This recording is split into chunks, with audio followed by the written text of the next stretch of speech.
criminals and rapists. So I'm very concerned that we're at a moment where we're going to see more aggressions and attacks against families, against people at the border, against Latinos and Hispanics. That is Fernando Garcia, the founder and executive director of the Border Network for Human Rights. Fernando, thanks. Thank you.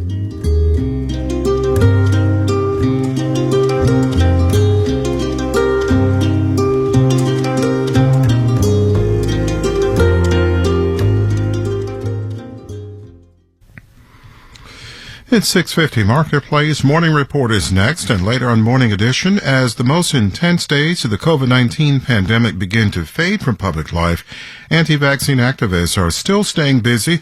Scientific consensus on COVID vaccines is that they're safe and reduce the chances of serious illness. But the anti-vax community is now working to build a legal movement uniting lawyers and vaccine opponents in their objection. More on that in about 15 minutes.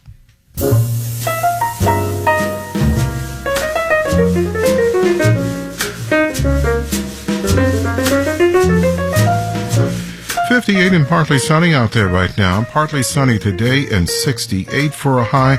Tomorrow we begin a warm-up, sunny and 72. Then on Thursday, sunny and 79 and 80s by Friday and the weekend. It's 6:51 and it's 58 and partly sunny. It's WNYC.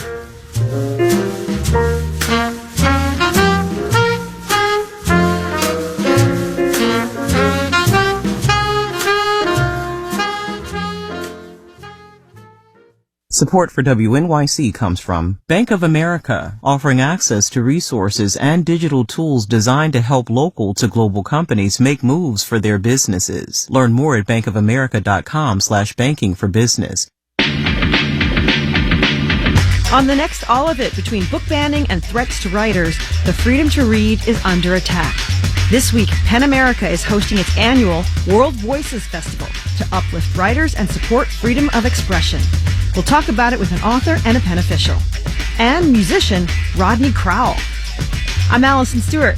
Check out All of It, weekdays at noon on WNYC.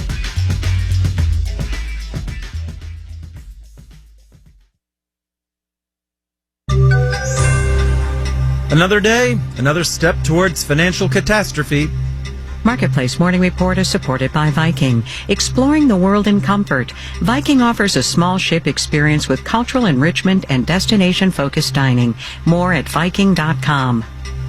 From Marketplace, I'm Sabri Benishore in for David Brancaccio. President Biden is scheduled to meet with congressional leaders at the White House today to discuss raising the nation's debt ceiling. We have just weeks to go before the government is projected to run out of money to pay all of its bills. Marketplace's Nova Safo is here with more. Good morning, Nova. Good morning, Sabri. So, what are the chances of a major breakthrough coming out of that meeting today? Well, first of all, the irony here is that both sides agree that we should raise the nation's borrowing limit, but it would seem that the Biden administration, at least, does not think the chances of a breakthrough are very good. The president is scheduled to travel tomorrow to a college north of New York City where he'll give a speech criticizing the spending cuts House Republicans want in exchange for raising the debt limit. So that really doesn't sound like the White House thinks there's going to be much progress today, Sabri. Well, not much time left. What are the options going forward? Yeah, not much time indeed. June 1st is the deadline, at least could be. In the words of Treasury Secretary Janet Yellen, outside of raising the debt limit, there are no good options. She told CNBC yesterday that if we get to June and the Treasury starts running out of money, the president would have to start prioritizing what gets paid and what doesn't. She's also reportedly been calling various CEOs of companies and trying to get the business community to exert pressure on Republican lawmakers to back down from their demands. And then to add another wrinkle to all of this, we have a lawsuit now filed by one of the unions representing government employees. And the lawsuit claims that the executive branch is constitutionally required to pay all of its bills. So it has to ignore the debt ceiling and keep issuing debt. It's hard to know right now, Sabri, what the courts will make of that. All right. Marketplace's Nova Safo, thank you so much. You're welcome. The official start of the summer travel season is less than 3 weeks away, and it's gonna be a doozy. The TSA expects a possible record number of travelers to go through airports this summer. And as vacationers are making big plans, airlines have been hiring up a storm. Marketplace's Samantha Fields reports. Summer is always one of the busiest times of year for air travel, right up there with Thanksgiving and Christmas. And last summer, most airlines didn't have nearly enough staff to deal with the demand. But Mike Stengel at Aerodynamic Advisory says they've been doing a lot of hiring recently for all kinds of positions. Flight attendants, pilots, the ground staff, reservation agents. And now, heading into this summer, when you look at U.S. airlines, their total employment is actually above pre-COVID levels. Even so, Henry Hardevelt at Atmosphere Research Group says airlines are still actively looking to hire. Pilots in particular, but most other positions too. Flight attendants, technicians, gate agents. There's probably never been a better time to start an airline career. Salaries are up, hourly wages are up, benefits are better. And he says a lot of these jobs have the potential to turn into good long-term careers. I'm Samantha Fields for Marketplace.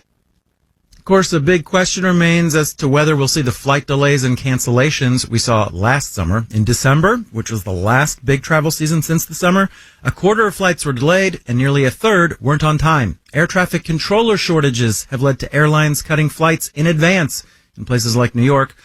So there is that. All right, let's do the numbers. Dow, S&P, and NASDAQ futures are all down around 0.4%, with the Dow future down 117 points. The 10-year Treasury yield is at 3.490%.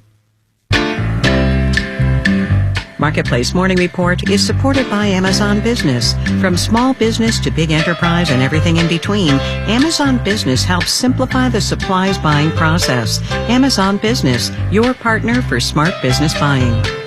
And by Charles Schwab. Schwab understands that wealth management is personal. That's why Schwab offers flexible, personalized financial planning crafted for their investors' individual goals. Learn more at schwab.com. As the relationship between the U.S. and China has deteriorated over the past decade, U.S. companies have increasingly been moving their manufacturing out of China and closer to home. This is what's called nearshoring. And so, now, in parts of Mexico, you've got a manufacturing boom. The BBC's Samira Hussein reports from Monterrey, Nuevo León. Dawn breaks over Monterrey, and the city rumbles into life. Geopolitical tensions thousands of miles away are birthing a manufacturing revival here. Welcome to Mexico's industrial heartland. The state of Nuevo León, where Monterrey is the capital, has been one of Mexico's manufacturing hubs for decades. The trade war between the U.S. and China has made it increasingly difficult to make goods in China and sell to America. The result? An explosion of new customers coming to Nuevo León. Take Plasti Exports. The company makes things like shelving for refrigerators and lids for washing machines. It recently built an enormous 8-square-mile facility to meet the growing demand. Baldwin Britton is Plasti Exports' general director. The last 5 years, we basically doubled our size. We expect in the next 2 years to double our size again. So where are all these customers coming from? China. The U.S. large conglomerates are moving their business from China to either the U.S. or Mexico. So Mexico has been a big recipient of additional business. That practice is called nearshoring, when companies move their factories closer to them. It's already having an impact on trade. Nearly 35,000 trucks go to and from the U.S. and Mexico each day, according to the freight company Coyote Logistics. Last year, U.S.-Mexico trade was worth more than $660 billion, almost 20% more than a year before. And now China is investing in Mexico too. 2 Chinese firms are building a massive industrial park called Hofusan just nearby. All this new business means more jobs in Mexico. The mayor of Monterrey, Luis Donaldo Colosio Riojas, welcomes the economic boom but says it's testing the city's capacity. We have more or less 100,000 new immigrants that come to the metro area of Monterrey and Nuevo León each year, which is not an organic way to grow. And we are struggling somewhat to accommodate all these people. This rapid expansion is changing the makeup of the state and the country's position in global economics.